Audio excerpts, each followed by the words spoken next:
I want to say that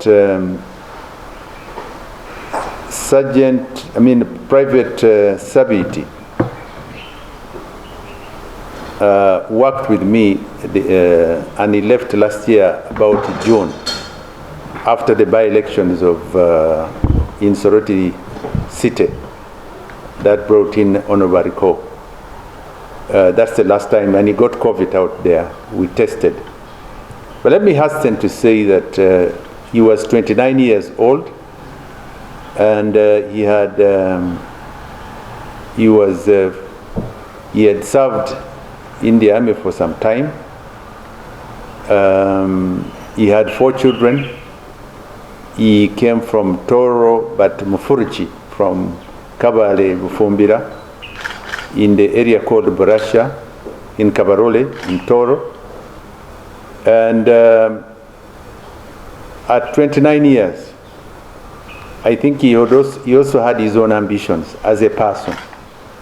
But two things that I noticed about him was his emotional being. He was impulsive, and sometimes I would say that he was at times bipolar. I'm not a psychiatrist, but my assessment was that he used to get emotional, and whenever he got emotional, he would go talking alone. You'd see him talking alone, and with that emotion and anger for some time. It is these judgments that I assessed, apart from the second point that I noted, was his way of handling money. Because I'm told he had borrowed money from Uzalendo, 11 million shillings, and it was being the deductions were about 320,000 per month, leaving him with a small margin. And I think he also went and borrowed money from one of the banks here, which is possibly a post bank, and the deductions were being made on monthly basis. This accumulation gave him pressure, financial pressure.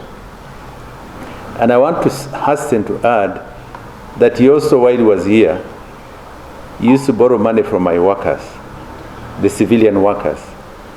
And at one point he borrowed from my house girl about 200,000. That showed you, but he paid it. But that shows you that he had a problem of indiscipline and financial indiscipline. Not forgetting the fact that he had also been a wall. He had deserted the army at one point, and he was detained in Makindi and served for, I think, 1 year before he was given this new assignment. But again, that is an indication, an inclination of indiscipline without full commitment to what he was doing. And when I requested him to be withdrawn, I'm happy that the army sent him for training in Jinja, where he spent some time from last year. And coming in I'm told he had served with the late Honorable Colonel Charles Engola for only 36 days. So that was a very short time for you to say he was mistreated financially, or that he had money which he owed and not been paid for 4 months. Angola, he had not been there for even hardly a month. So how can you say that he was owed money or allowances for 4 months when he had not worked with him? Now, these are issues that you need to reason logically. Secondly, you also wish to note that these budgetary pressures, financial pressures, where you see that on that particular day, fateful day, he had called my driver, Yusuf, about midday, and said he was under a lot of pressure for money. And his wife was due to deliver. I'm told she delivered yesterday or so. And asked Yusuf to lend him some money. That was about midday. In the evening, about 7:15 or thereabouts, he called again my house girl and requested for her to lend him at least 200,000. And she said she didn't have the money.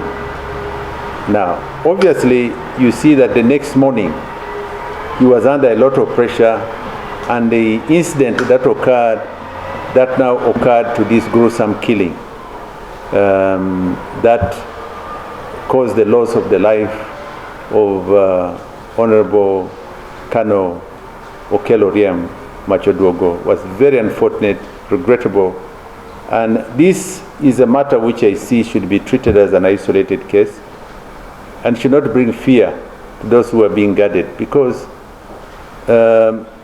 this has never happened in the last 5, 10, 20 years in Uganda. This is the first of its kind, I think.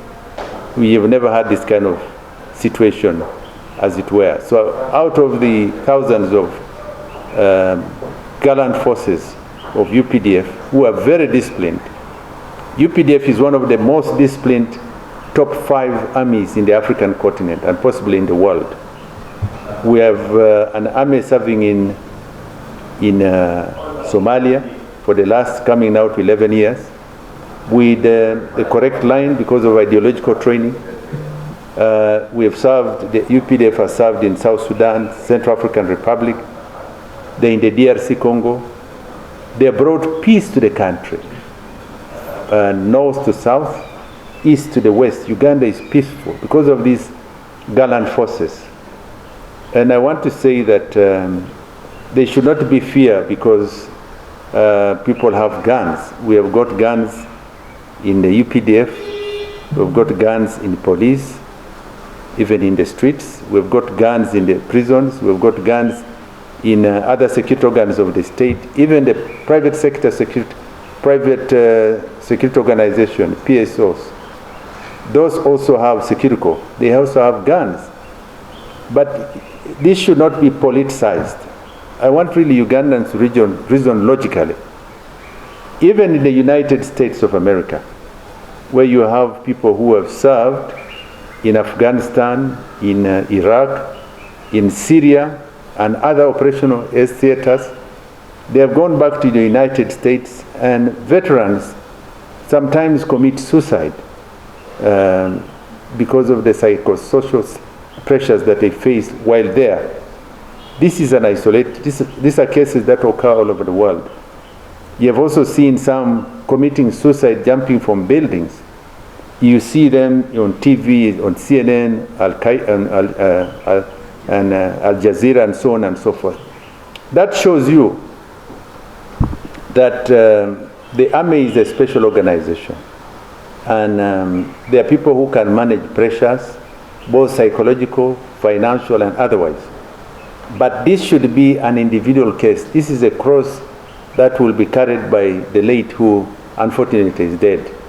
I want to say that I really want to extend my deepest and sincere condolences to His Excellency the President of the Republic of Uganda upon the loss of a gallant fighter, a man who has served this country with dignity and honors.